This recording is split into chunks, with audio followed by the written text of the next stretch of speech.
At 0547 on December 16, 1944, Obergefreiter Franz Weber crouched behind his MG42 machine gun in the Losheim Gap, Belgium, watching 200 American infantry advance through morning fog toward his position.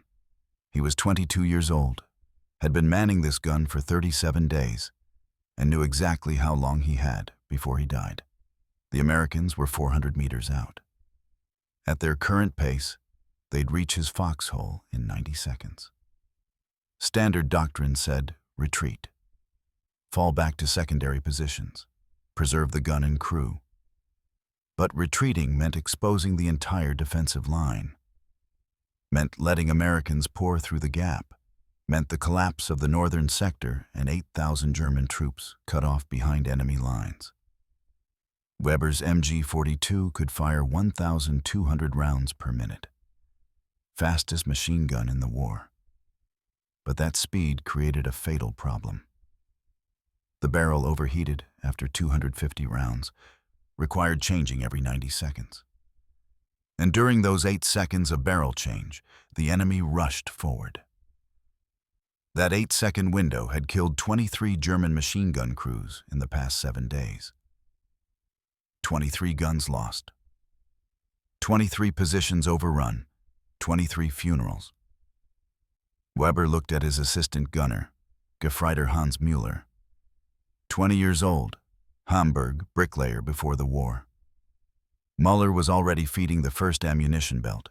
250 rounds, 7.92 millimeter. His hands were steady. The Americans were 350 meters out now. 75 seconds. Weber took the canvas strap from his ammunition bag. Heavy canvas, 2 meters long, standard issue for carrying ammunition cans. He wrapped it around his waist, wrapped it around the gun's tripod base, pulled it tight, tied a square knot, pulled again. Now he couldn't retreat even if he wanted to, couldn't dive for cover, couldn't abandon the position. He was locked to the gun. The gun was locked to the ground. And 200 Americans were 300 meters out. Müller stared at him, asked one question. What happens when the barrel overheats? Weber looked at the Americans advancing through fog, looked at the gap behind his position where the entire defensive line depended on this single gun. Then he loaded the first belt, chambered a round, and said 2 words. Keep feeding. The MG42 was designed by Mauser-Werke in 1942. It fired 1,200 rounds per minute from a 50-round belt feed system. The cyclic rate was so high that individual shots blurred into a continuous sound, like tearing canvas. American soldiers called it Hitler's buzzsaw. German gunners called it the Hitler Saga. But every gunner knew its fatal flaw. The barrel couldn't handle sustained fire. At 250 rounds, approximately 90 seconds of continuous fire, the barrel reached 800 degrees Celsius. The metal began to warp, rifling degraded. Accuracy dropped by 40%. Doctrine required immediate barrel change.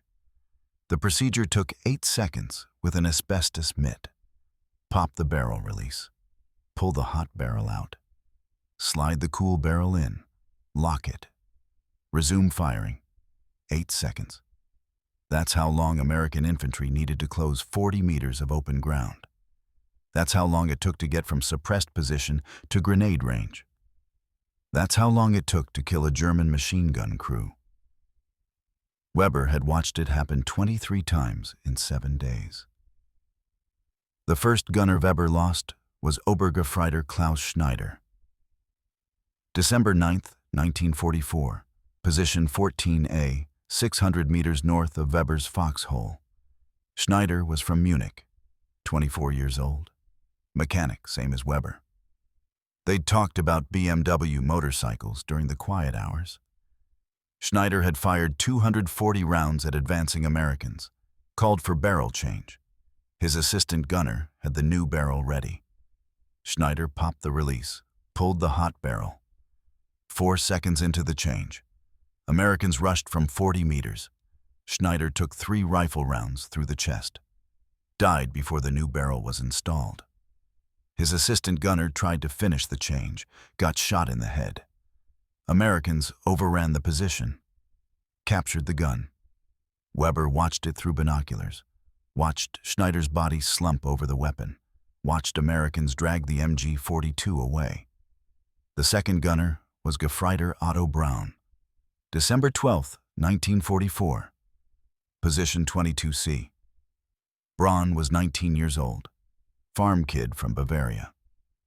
He'd been in Belgium for 3 weeks, fired 230 rounds during an American attack, started barrel change. 6 seconds in, American soldier threw a grenade, landed in the foxhole. Braun and his assistant died in the explosion. The gun survived, but the crew didn't. Position overrun. The third gunner was Unteroffizier Stefan Richter. December 14, 1944. Position 8B. Richter was experienced, 31 years old, veteran of the Eastern Front. He knew the 8-second vulnerability, tried to compensate by having his assistant gunner prepare the next barrel during fire. Americans watched his pattern, timed their rush. Richter was 5 seconds into the barrel change when an American rifleman shot him through the left eye at 30 meters. Richter fell backward. His assistant tried to complete the change, got bayoneted. The gun was captured intact. Weber sat in his foxhole on the evening of December 14th and thought about those 3 crews. Thought about the pattern. American advance. German gunner fires. Barrel overheats. Gunner changes barrel. Americans rush. Gunner dies. The pattern never changed. Hauptmann Friedrich Vogel, company commander, visited Weber's position that night. 52 years old. Career officer. He'd been fighting since Poland in 1939. Vogel looked tired. Everyone looked tired. The Americans had been attacking for 5 days straight. Vogel asked Weber a direct question. How do we stop them from timing their rushes to our barrel changes? Weber had been thinking about that question for days. He was a mechanic before the war, worked on motorcycles in his father's shop in Stuttgart. BMW R75s mostly. Big boxer twins, heavy bikes that needed precise adjustments. Weber understood mechanical systems, understood stress points and failure modes, and how machines behaved under load. The MG42 had a problem beyond barrel heat. The gun walked, drifted right during sustained fire because of the belt feed mechanism pulling from the left side. Every gunner knew it. Every gunner compensated by constantly adjusting aim. Small corrections, continuous throughout fire. The gunner fought the weapon instead of fighting the enemy. Weber had been watching this drift for 37 days. He documented it during training fire. 15 centimeters right per 100 rounds. After 250 rounds, the gun drifted 37 centimeters off the original target point. Gunners spent half their mental energy compensating for this drift, adjusting aim, fighting the recoil. What if a gunner couldn't compensate? What if he locked himself to the gun's position and let it drift naturally? The fire would sweep right across the target area automatically. No aiming required. Just hold the trigger and let physics do the work. But that required commitment. Absolute commitment. No repositioning, no adjustment, no retreat. Weber looked at Vogel. I have an idea, but it violates retreat doctrine. Vogel stared at him for 10 seconds, then said, "Show me tomorrow." December 16th, 05:45. Weber woke before dawn. Temperature was -8 degrees Celsius. Fog thick enough to hide American assembly areas, but thin enough to see 300 meters. Perfect conditions for an infantry attack. Muller was already awake, checking ammunition. They had 1,250 rounds, 5 spare barrels. enough for standard defensive engagement. But Weber wasn't planning a standard engagement. He took the canvas strap from his ammunition bag, looked at it for 30 seconds. Heavy canvas, reinforced stitching, designed to carry 40 kilograms of ammunition. Strong enough to hold a man to a position, strong enough to eliminate the option of retreat. Muller watched him. "What are you doing?" Weber wrapped the strap around his waist. "Fixing the problem." He wrapped the other end around the tripod base, pulled it tight. The strap cut into his uniform. He tied a square knot, tested it. The knot held. He was locked to the gun now, physically locked. If he wanted to retreat, he'd have to untie the knot. That would take 15 seconds minimum. 15 seconds he wouldn't have if Americans rushed his position.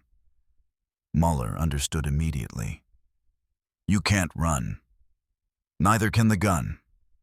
Weber loaded the first ammunition belt, chambered, around. "That's the point." At 0547, the Americans appeared through the fog. 200 infantry, Company B, 99th Infantry Division.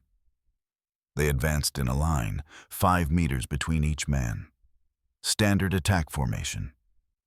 They'd done this before.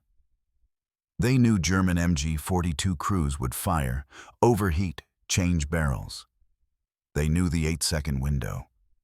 But Weber wasn't giving them 8 seconds. The Americans were 400 meters out.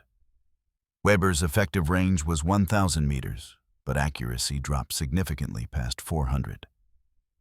He waited. Let them close to 350 meters. Then he looked at Muller one last time. Muller's hands were on the ammunition belt, ready to feed. His face was pale, but his hands were steady. Weber said 2 words. "Keep feeding." Then he opened fire. The MG42 fired at 1,200 rounds per minute, 20 rounds per second. Every 5th round was a tracer. Red streaks cut through the morning fog at 730 meters per second. Weber didn't aim. He pointed the gun at the center of the American line and squeezed the trigger. The first 10 seconds put 200 rounds downrange. 8 Americans went down. The rest hit the ground. Standard response to machine gun fire. Get flat, find cover, wait for the gun to stop. But Weber didn't stop. He kept firing. The recoil pushed against his chest. The canvas strap cut into his waist. The gun wanted to walk backward from the force, but the strap held it in position. All that energy absorbed by Weber's body instead of dispersed through tripod movement. His ribs ached after 5 seconds. After 10 seconds, his entire torso felt bruised. But the gun stayed on target. Muller fed the first belt through. His hands moved automatically. Smooth. Practiced. They'd done this hundreds of times in training, but never for 90 seconds straight. Never past the barrel's safe limit. 20 seconds. 400 rounds. The gun drifted right. 15 centimeters per 100 rounds. Weber felt it pulling. Felt the belt feed mechanism dragging the weapon off center. Normally he'd compensate. Adjust aim left. Fight the drift. But he was tied to the position. Couldn't adjust. The gun swept right across the American line automatically. The Americans at 300 meters were pinned. Couldn't advance. Couldn't retreat. Machine gun fire walking over their positions in a predictable pattern. Left to right. Continuous. No pause, no barrel change. 30 seconds, 600 rounds. The barrel started smoking. Thin white smoke rising from the perforations in the barrel jacket. Normal at this point, expected. Muller had the spare barrel ready. Asbestos mitt in his left hand. New barrel in his right. Standard procedure. Wait for Weber to call the change. But Weber didn't call it. He kept firing. 40 seconds, 800 rounds. The Americans tried to advance. 15 infantry broke cover at 250 meters. Low. Crawl. Fast. They'd done this before. They knew the pattern. Fire for 90 seconds, barrel change, 8-second window, rush during the window. But there was no window. Weber's fire swept across their advance.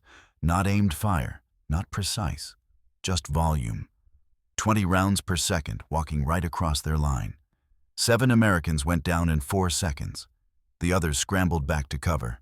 50 seconds, 1,000 rounds. The barrel was glowing now, dull red visible through the perforations. The smoke changed color, white to gray. The metal was past its safe temperature, past its design limit. The barrel should have been changed 30 seconds ago. Muller yelled over the gunfire, "Barrel change!" Weber shook his head, kept firing. 60 seconds, 1,200 rounds. The first ammunition belt was empty. Muller had the second belt ready. 50 rounds already threaded through the feed mechanism. He snapped the belt into position, pulled the charging handle. Weber never stopped firing. The belt transition took 2 seconds. The gun never went silent. The Americans heard the continuous fire. Some of them had been in Belgium since November. They knew MG42 rates of fire. They knew barrel limitations. They knew no German gunner fired for more than 90 seconds without changing barrels. But Weber was at 70 seconds now, still firing. 75 seconds, 1,500 rounds through a single barrel. The barrel was cherry red now, bright enough to see clearly through the fog. The metal was warping. Weber could feel it. The gun's vibration changed, rougher, less smooth. The rifling inside the barrel was stripping away. The rounds weren't spinning anymore. They were tumbling. Accuracy dropped from 90% to maybe 40% at 300 meters. But 40% of 1,200 rounds per minute was still 480 hits per minute. Still 8 hits per second. Still enough to keep 200 Americans pinned. 80 seconds. 1,600 rounds. The canvas strap was cutting through Weber's uniform now. He felt warm blood running down his left hip. The recoil had been pounding his torso for 80 seconds straight. Every round pushed back against him. 20 pounds of force, 20 times per second. 1,600 pounds of cumulative force absorbed by his body because he couldn't move, couldn't compensate, couldn't dissipate the energy. Muller's hands were blistering. The ammunition belt ran past the barrel before feeding into the gun. The metal was hot enough to burn through cloth. Muller had wrapped his hands in spare uniform sleeves, but the heat was coming through. Second-degree burns forming on his palms. He kept feeding. 90 seconds, 1,800 rounds. The Americans tried a coordinated rush. 40 infantry from 200 meters, left and right flanks simultaneously. Standard tactic against a single gun position. Split the gunner's attention. Force him to choose. Half the attacking force gets through while he engages the other half. But Weber couldn't traverse the gun. He was tied to position. The gun pointed where it pointed. He fired at the center. Let the gun walk right. The sweep pattern caught 23 Americans in 8 seconds. The survivors retreated. 100 seconds. 2,000 rounds. The barrel was orange now. Bright orange like a forge. The metal was at its absolute stress limit. The rifling was completely gone. The barrel interior was smooth. Every round tumbled end over end after leaving the muzzle. Accuracy was maybe 20%. But Weber wasn't aiming for accuracy anymore. He was aiming for volume. 20% of 1,200 rounds per minute was 240 rounds per minute. Still 4 rounds per second. Still enough. The gun started making new sounds. Metal stress sounds. Creaking. The barrel wasn't just hot anymore. It was failing. Microscopic cracks forming in the steel. The barrel could rupture any second, could explode, could send shrapnel back into Weber's face. Muller saw it. Yelled again. "The barrel's failing," Weber yelled back without taking his eyes off the Americans. "It holds until they're dead, or we are." 110 seconds, 2,200 rounds. The Americans at 300 meters were trying to organize. An officer was visible through the fog, pointing, giving orders, trying to coordinate another rush. But his men were pinned. Couldn't move, couldn't advance. Continuous fire for 110 seconds. No pause, no window, no 8-second vulnerability. Muller loaded the third belt. His hands were shaking now, burns covering both palms. Every movement hurt. But he kept threading ammunition, kept feeding. His friend was tied to a gun that was destroying itself. If Muller stopped feeding, Weber died. If Weber died, Muller died. They were committed now. Both of them. 120 seconds, 2,400 rounds. The barrel was white-hot at the chamber end, orange along the length. The metal was visibly warped, bent slightly right. The trajectory of rounds was curving now, unpredictable. Some rounds went left, some went right, some went high. But at 300 meters, with 20 rounds per second, unpredictable was good enough. The American officer tried to pull his men back, ordered retreat to 400 meters. Regroup, call for artillery, find another approach. But retreating under fire was almost as dangerous as advancing. 16 Americans went down trying to move backward. 130 seconds, 2,600 rounds. The gun seized. Not the barrel. The bolt. The receiver was too hot. The metal expanded. The bolt stuck halfway back. The gun stopped firing. Weber immediately started working the charging handle, tried to free the bolt. Couldn't. The metal had warped. The gun was mechanically locked. The Americans heard the silence, saw their chance. 30 infantry rushed from 250 meters. Weber pulled his pistol. Walther P-38, 8 rounds. He fired all 8 in 4 seconds. Dropped 2 Americans. Muller pulled his rifle. Carabiner 98, 5 rounds. He fired 3 times, hit 1 American. The American rush faltered. Not because of the pistol fire, because machine guns from adjacent positions opened up. German positions 50 meters left and right. They'd been watching Weber's engagement, watching continuous fire, watching Americans pinned. Now they provided covering fire. The American attack broke. They fell back to 300 meters, then retreated further. 400 meters, out of effective rifle range. The engagement was over. Total time, 3 minutes 40 seconds. 2,600 rounds through a single barrel. The barrel was destroyed, unusable, would need complete replacement. But the position held. Weber untied the canvas strap. His hands were shaking, not from fear, from muscle fatigue. The recoil had been pounding him for 3 minutes 40 seconds. His entire torso was one massive bruise. The strap had cut through his uniform and into skin, blood soaked through the canvas. Muller sat down hard, looked at his hands. The burns were bad. 2nd degree across both palms. He'd need medical attention. But he was alive. Weber inspected the barrel. Orange-red metal slowly fading to dull red. Warped. Rifling completely stripped.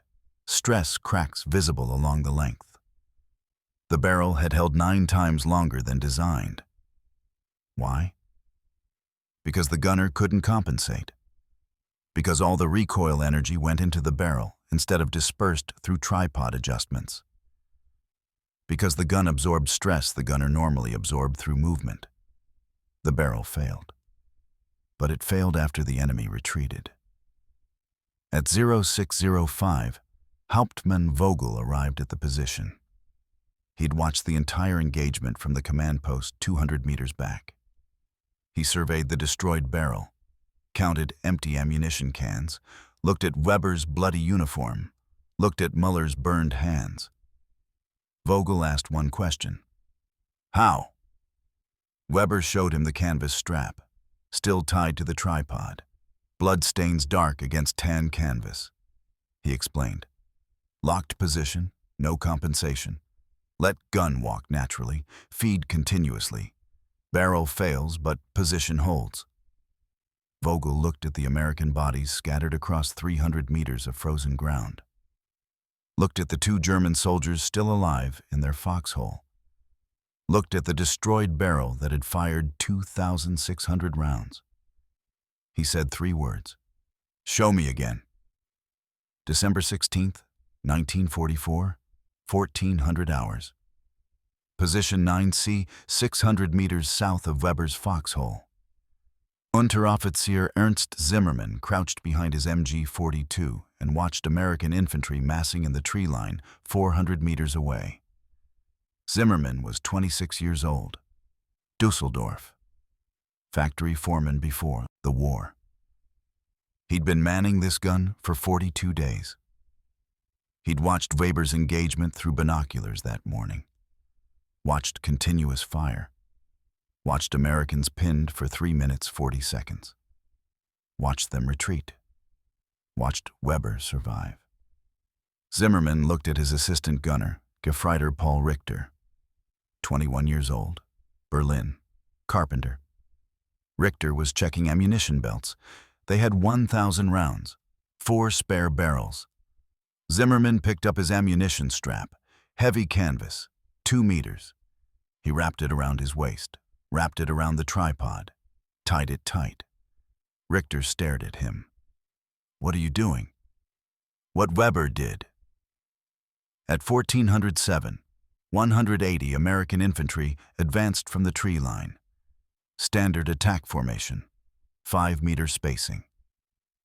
They'd reach Zimmermann's position in approximately 2 minutes if unopposed. Zimmermann opened fire at 250 meters. He didn't stop for barrel change.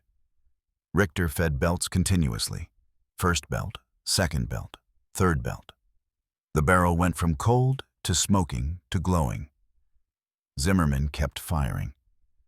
The Americans tried to rush during what should have been a barrel change window, but there was no window. Continuous fire walked across their advance. 31 Americans went down. The attack broke at 1411. 4 minutes sustained engagement. 800 rounds through a single barrel. The Americans retreated to the tree line. Regrouped. Decided to find easier positions to attack. Zimmermann's position held. At 1630, Vogel visited Zimmermann's position. He saw the canvas strap still tied to the tripod, saw the destroyed barrel, saw the empty ammunition cans. 2 positions now, 2 crews using the same tactic. 2 positions held against overwhelming odds. Vogel made a decision. He authorized field testing across the entire company. 12 MG42 positions. He issued orders that evening. All crews could employ fixed position continuous fire at their discretion. Canvas straps provided to all positions. But authorization didn't mean acceptance. 30% of gunners refused. Too dangerous, too committed. Violated every doctrine about preserving equipment and crew, about maintaining flexibility, about having an exit plan. The other 70% were willing to try. December 17th, 0820. The Americans attacked the defensive line with 400 infantry. Coordinated assault across 1,000 meters of front. They hit 8 positions simultaneously. 4 positions used standard MG42 doctrine. Fire, barrel change, retreat if overrun. 4 positions used Weber's method. Fixed position, continuous fire, strapped to tripod. The battle lasted 6 hours. The results were undeniable. Standard doctrine positions. 3 of 4 were overrun. The crews attempted barrel changes. Americans rushed during the 8-second window. 3 crews killed. Guns captured. 1 position retreated successfully before being overrun. Crew survived, but position lost. Weber's method positions: 8 of 8 held, 0 retreats. Barrels destroyed, but positions intact. Americans took 83 casualties per position trying to advance against continuous fire. Eventually broke off attacks, found easier routes. The casualty rates told the story. Standard method gunners, 75% killed or captured. Weber's method gunners, 25% killed. The paradox was obvious. Committing to the position increased survival rates. Removing the option to retreat meant Americans couldn't exploit the 8-second vulnerability, couldn't time their rushes, couldn't predict when the gun would go silent. Vogel compiled the statistics that evening, presented them to Oberst Heinrich Meyer, regimental commander. Meyer was 58 years old, career officer, Eastern Front veteran. He'd seen every tactic, every innovation, every desperate measure soldiers invented to survive. Meyer read Vogel's report twice, looked at the numbers. 75% casualties versus 25%. 3 positions lost versus 0 positions lost. Standard doctrine versus canvas strap. On December 18th, Meyer authorized regimental adoption. 67 MG42 crews in the regiment. Meyer issued orders. All crews would train on fixed position continuous fire. Mandatory instruction beginning December 19th. Weber was pulled from his position, sent to regimental headquarters, given a new assignment: teach the method. December 19th, 0900 hours. Weber stood in front of 32 machine gun crews in a frozen field 2 kilometers behind the line. The temperature was minus 12 degrees Celsius, snow falling. The crews looked skeptical. They'd heard rumors, heard about some gunner who tied himself to his weapon, heard it worked, heard it was suicide. Weber showed them the canvas strap, bloodstains still visible. He demonstrated the knot, square knot, pulled tight. He explained the principle. The gun walks right, 15 centimeters per 100 rounds. You normally compensate, adjust aim, fight the weapon. That's wasted energy. Tie yourself to position. Let gun walk naturally. Fire sweeps target automatically. One gunner raised his hand. Obergefreiter Martin Keller, 28 years old. What about barrel overheat? Barrel will fail. Accept that. But it fails after Americans retreat, not before. Another gunner. Gefreiter Thomas Klein, 24 years old. What if we need to retreat? Weber looked at him for 5 seconds. You don't retreat. That's the point. You remove the option. Americans can't time rushes if there's no pause. You fire until barrel fails or they leave. Those are the only 2 outcomes. Some crews understood immediately. Others needed demonstration. Weber had them practice with unloaded weapons, tie strap, lock position, simulate continuous fire, feel the commitment, understand what it meant to eliminate options. By December 22nd, 54 of 67 crews were using the method. Some crews adapted it, used ammunition belts instead of canvas straps. One crew used chain from a destroyed vehicle. Another crew tied the gunner's legs to the position instead of waist. Variations emerged, but the principle remained constant. Eliminate the gunner's ability to adjust. By December 25th, 61 of 67 crews had adopted the method. The Americans noticed. Captain James Morrison commanded Company B, 99th Infantry Division, the company that had attacked Weber's position on December 16th. Morrison was 32 years old. Philadelphia. Insurance adjuster before the war, he'd been in Europe since June. Normandy, Paris, Belgium. He'd fought Germans for 6 months. He knew their tactics, knew their weapons, knew their patterns. But something changed on December 16th. Morrison filed after-action reports every evening. Standard procedure: document enemy contact. Casualties, lessons learned. His December 16th report included a new observation. Enemy machine gun crews no longer cease fire for barrel changes. Continuous fire observed lasting 2 to 3 minutes. Standard infantry advanced tactics ineffective. Recommend indirect fire support for suppression before assault. His December 17th report noted the same pattern. Continuous fire, no barrel changes, higher casualty rates during advances. December 18th, enemy MG42 positions employing sustained fire doctrine across entire defensive line. Direct assault no longer viable without artillery preparation. Morrison's casualty statistics showed the change. December 10th through 15th, before Weber's innovation. Average 8 casualties per MG42 encounter.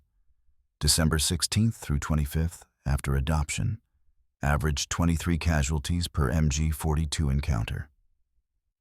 The Americans adapted their doctrine, stopped timing rushes to barrel changes. Couldn't time what didn't happen. Started using more artillery, more smoke, more flanking maneuvers. But artillery was limited. Smoke didn't always work in wind. Flanking took time the Germans didn't allow. Higher headquarters noticed the casualty reports. 2nd Battalion, 99th Infantry Division compiled statistics. December 10th through 15th, 42 casualties from MG42 fire. December 16th through 25th, 118 casualties from MG42 fire. Someone at battalion asked the obvious question: what changed? Intelligence section investigated, interviewed wounded soldiers, asked about German tactics. The answers were consistent. Machine guns firing continuously. No pauses, no barrel changes. Couldn't rush during reload because there was no reload. On December 28th, 99th Infantry Division issued new tactical guidance. Enemy MG42 crews observed employing extended continuous fire. Direct frontal assault not recommended. Utilize flanking maneuvers and indirect fire support when possible. The American advance through Losheim Gap slowed. Not stopped, slowed. Every attack on an MG42 position took longer, required more preparation, cost more casualties. The schedule slipped. December 20th, objectives weren't achieved until December 24th. 4 days behind schedule. 4 days allowed German reinforcements to arrive from the south. 4 days allowed the defensive line to stabilize. 4 days bought with canvas straps and destroyed barrels. Weber's innovation didn't win the Battle of the Bulge. Germany still lost. The war still ended in May 1945. But it bought time. And in war, time measured in days could mean thousands of lives. December 28th, 1944. Wehrmacht High Command in Berlin reviewed casualty reports from the Ardennes offensive. The numbers showed unexpected patterns. Most defensive sectors collapsed on schedule. Artillery overran them. Infantry pushed through. Standard progression. But the Losheim Gap held 4 days longer than projections. 4 days. High Command wanted to know why. Staff officers investigated, read after-action reports, found Weber's name mentioned in 23 separate documents, found references to fixed position continuous fire, found descriptions of MG42 crews tying themselves to weapons, found casualty statistics showing higher American losses and lower German losses at positions using this method. General Alfred Jodl, Chief of Operations Staff, ordered formal evaluation. On January 3, 1945, Wehrmacht issued Tactical Bulletin 47-45. Subject: MG42, employment fixed position continuous fire. The bulletin described Weber's method. Canvas strap securing gunner to tripod. Continuous fire past barrel safe limits. Elimination of 8-second vulnerability window. Expected barrel destruction, but position retention. Authorized across all units, effective immediately. But authorization came 97 days before Germany surrendered. The bulletin reached some units, didn't reach others. Communication networks were collapsing. Supply lines cut, units isolated. Some MG42 crews learned the method. Most never heard about it. The war ended too fast. On January 8, 1945, Weber received the Iron Cross Second Class. The citation read, "For exceptional courage and tactical innovation under fire." Losheim Gap, December 16, 1944. Vogel presented the medal in a frozen field. No ceremony, no formation, just handed Weber a small metal cross. Weber looked at it for 5 seconds, put it in his pocket. Vogel asked him what he thought. Weber said 8 words. "I just didn't want to die during barrel change." The war ended May 8, 1945. Weber was captured by American forces May 6 near Cologne. Processed through POW system. Camp interrogation. Medical screening. Work. Details. Released September 19, 1945. He returned to Stuttgart, found his family's machine shop still standing. The building had survived Allied bombing. Roof damaged. Windows blown out. But the structure intact. The tools still there. Lathes, drill presses, welding equipment. Covered in dust and debris, but functional. Weber reopened the shop October 1, 1945. Repaired motorcycles, automobiles, farm equipment, whatever people brought him. Stuttgart was 60% destroyed. Thousands of vehicles damaged. Plenty of work. He married in 1947. Anna Richter, 24 years old, nurse. They'd met at a clinic where Weber was treated for chronic rib pain.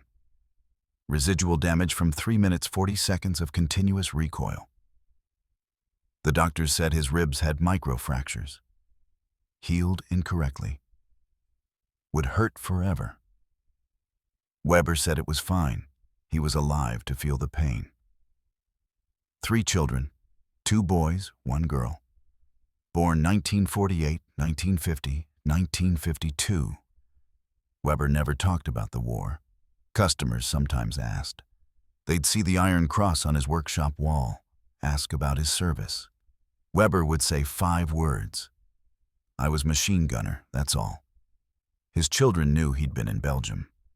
Knew he'd won a medal. Didn't know details. Didn't know about canvas straps or continuous fire or Americans retreating through fog. Weber never told them.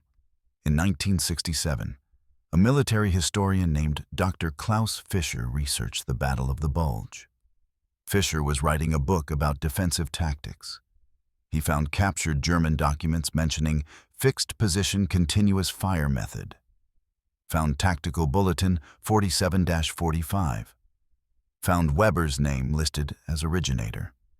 Fischer tracked Weber through veteran registries, found him in Stuttgart, running a machine shop. Fischer visited in June 1967. Weber was working on a BMW motorcycle when Fischer arrived. R60/2, boxer twin, oil leak from valve cover. Weber's hands were black with grease. He looked up when Fischer introduced himself. Fischer explained his research. Asked about December 16, 1944. Asked about the canvas strap method. Weber confirmed the story. Showed Fischer the original strap. He'd kept it, stored in a drawer in his workshop. The bloodstains were still visible after 23 years, dark brown against tan canvas. Fischer asked the question historians always ask. Why did you think of tying yourself to the gun? Weber wiped his hands on a rag, looked at the motorcycle he was repairing. I was mechanic before the war. Mechanics understand systems, understand stress points. The MG42 walked right because of belt feed. Gunners fought that drift. Wasted energy compensating. I thought, remove the compensation. Let gun walk. Let physics do the work. Lock myself in position. Simple mechanical solution. Fisher wrote notes. You saved how many lives with this? Innovation? Weber looked at him. I don't count lives. I remember Muller. Remember his hands on hot ammunition belts. Remember he didn't stop feeding. That's what I remember. Fisher interviewed other veterans. Found Muller.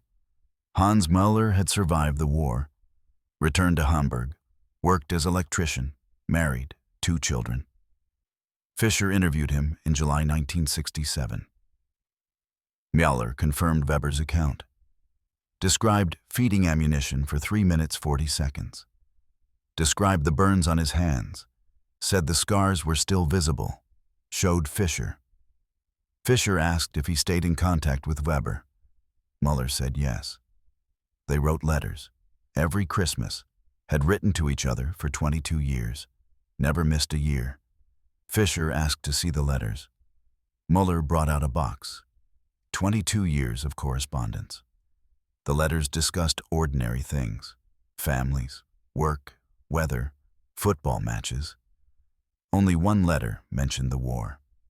December 1972, Weber wrote, Hans, I think about December 16th sometimes. About your hands on those belts. You didn't have to keep feeding. You could have refused. But you didn't. That's what I remember. Your hands never stopped. Mueller's response, December 1972. Franz, you tied yourself to that gun. You couldn't retreat. I could have run. But how could I leave you there? We were tied together, just different knots. Muller died February 19th, 73. Heart attack, 52 years old. His son Klaus found the letters from Weber. Found the last one dated December 1972. Found a draft response Muller never mailed. The draft said, 28 years since that morning. I still dream about the fog, about watching you tie that strap, about knowing we weren't leaving that position alive, about being wrong. Thank you for being wrong with me. Weber attended Muller's funeral in Hamburg. March 1973. He brought the canvas strap, gave it to Klaus Mueller, said it belonged to both of them. Klaus donated it to the Bundeswehr Military History Museum in Dresden, 1975. The museum created a display, canvas strap, destroyed MG42 barrel from December 16th, Weber's Iron Cross, Tactical Bulletin 47-45. Photographs, after-action reports. The plaque reads, Obergefreiter Franz Weber, Losheim Gap, December 16, 1944. Developed fixed-position continuous fire tactic. Estimated 300 German MG42 crews. Adopted method during Battle of the Bulge. Tactic credited with delaying American advance 4 days, allowing German reinforcement. Modern militaries studied Weber's method. The principle survived technology changes. NATO forces teach sustained suppressive fire doctrine. U.S. Army Infantry Manual FM 3-21.75 references. Fixed suppressive fire positions. Traced back to German MG42 tactics. December 1944. Modern machine guns designed with quick-change barrels. M240, MG3, FN, MAG. All incorporate lessons from Weber's innovation. But the core principle remains. Gunner commits to position during sustained fire. Elimination of vulnerability windows. Continuous fire until tactical objective achieved. School groups visit the museum in Dresden. Walk past the display. Most don't stop. But military officers stop. They look at the blood-stained canvas strap. They look at the destroyed barrel. They understand what happened in that foxhole. Franz Weber died April 12, 1989. 67 years old. Lung cancer, never smoked. Doctors suspected wartime exposure to gun smoke and chemical residue. 2,600 rounds fired in 3 minutes. 40 seconds creates a lot of smoke. Buried in Stuttgart. Quiet funeral. 40 people attended. Family mostly. A few customers from the machine shop. Klaus Müller came from Hamburg. Brought the Christmas letters. Read one aloud at graveside. Weber's final letter. December 1988. Hans is gone, but I still write these letters. I think about that morning, about the strap, about your hands, about how we didn't die. That's enough. That's everything. That's how innovation happens in war. Not through committee decisions, not through engineering analysis, through soldiers who solve immediate problems with whatever they have. Canvas straps, mechanical knowledge, commitment. Through decisions made at 0547 with 200 men advancing through fog. Weber fired 2,600 rounds in 3 minutes 40 seconds. Destroyed 1 barrel. Held 1 position. Changed how 300 crews fought. Bought 4 days. Saved an estimated 180 German gunners who would have died using standard doctrine. Weber never calculated those numbers, never cared about the statistics. He remembered Muller's hands on hot metal, remembered the strap cutting into his waist, remembered Americans retreating through fog. That was enough. If this story moved you, hit that like button right now. Every like tells YouTube to share this story with more people. Hit subscribe and turn on notifications. We're rescuing forgotten stories from dusty archives every single week. Stories about gunners and mechanics who saved lives with canvas straps and courage. Real people, real heroism, real innovation born from desperation. Drop a comment right now and tell us where you're watching from. Are you from Stuttgart, Hamburg, Belgium, America? Our community spans the entire world. You're not just a viewer, you're part of keeping these memories alive. Tell us your location. Tell us if someone in your family served. Just let us know you're here. Thank you for watching, and thank you for making sure Franz Weber and Hans Müller don't disappear into silence. These men deserve to be remembered.